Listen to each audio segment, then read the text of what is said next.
Takže čaute ľudia, vítajte u môjho nového videa a dneska mám len takú rýchlu informáciu pre vás, lebo sme sa dozvedeli už bližšie informácie o One Piece setoch legových, aby sme si boli jasní.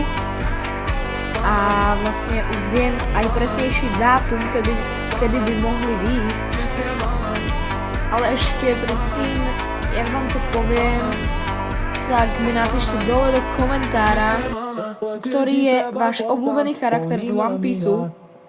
Môj je Buggy, to je ten clown.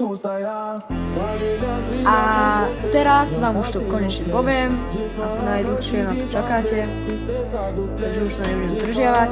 A vyjde to 1. augusta 2025, vlastne tento rok.